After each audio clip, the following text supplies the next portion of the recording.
Pernah kepikiran nggak sih, ada yang salah nggak ya sama sistem ekonomi yang kita jalanin sekarang? Hari ini, kita bakal coba ngelihat kapitalisme dari kacamata salah satu kritikusnya yang paling terkenal dan paling tajam, Karl Marx.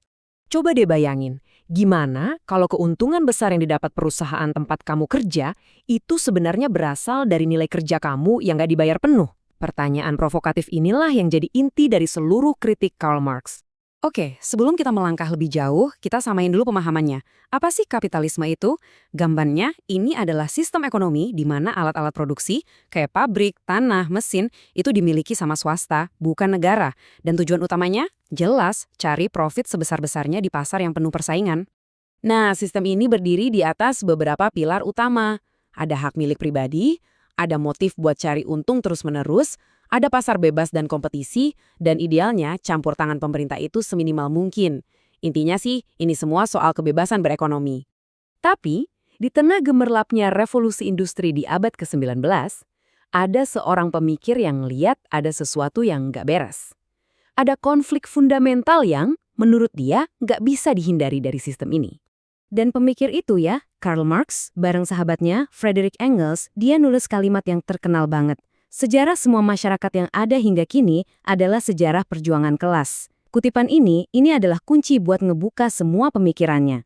Jadi, apa sih maksudnya perjuangan kelas itu? Menurut Marx, kapitalisme itu secara otomatis ngebelah masyarakat jadi dua. Dua kelas utama yang kepentingannya selalu berlawanan. Di satu sisi, ada kaum borjuis. Mereka ini kelas kapitalis, pemilik modal, pabrik, tanah. Tujuan mereka cuma satu, memaksimalkan profit.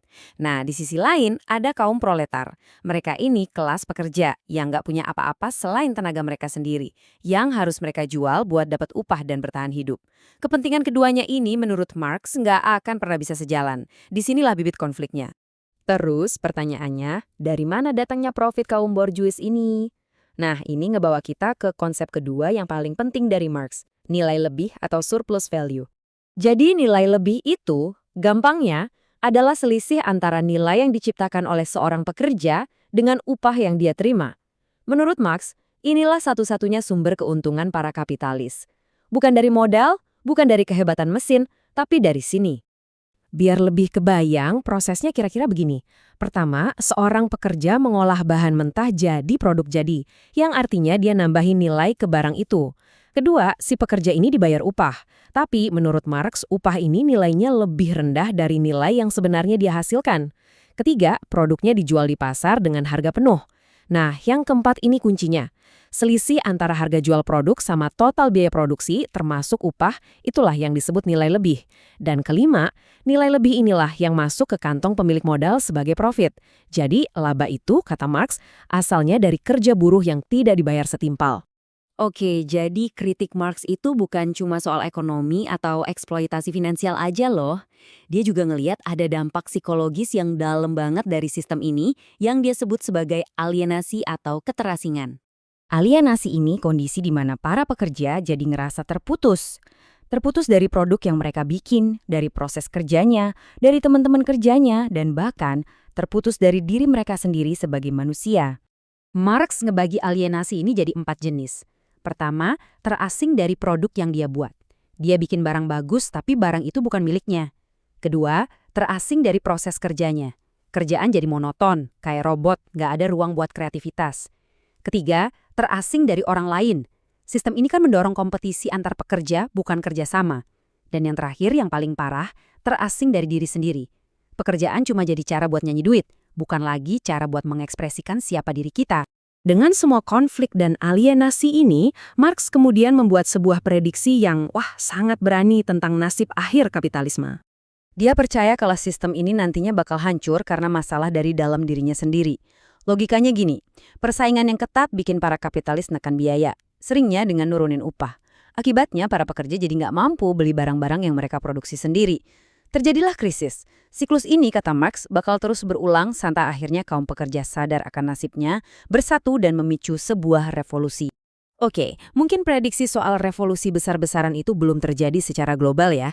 Tapi, jangan salah, ide-ide Marx yang lahir di abad ke-19 ini masih relevan banget dan terus jadi bahan perdebatan panas sampai detik ini. Nah, sekarang ayo kita coba tarik ide-ide Marx ini ke konteks dunia modern kita di abad ke-21. Coba deh kita lihat fenomena kapitalisme platform dan ekonomi gig. Kita semua kenal kan sama ojek online, kurir makanan, freelancer di platform digital. Di sini, para pekerja sering disebut mitra, bukan karyawan. Model bisnis ini seakan-akan memunculkan kembali pertanyaan-pertanyaan klasik dari Marx. Siapa sih yang sebetulnya menciptakan nilai, dan siapa yang mengambil keuntungan paling besar? Batasan antara kerja dan eksploitasi jadi makin kabur.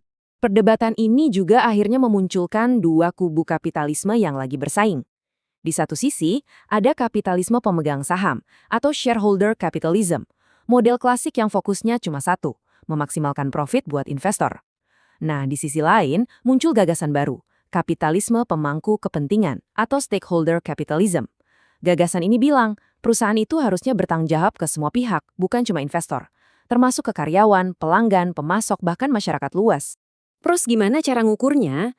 Muncullah metrik yang sekarang lagi ngetren, yaitu ESG, Environmental, Social, and Governance.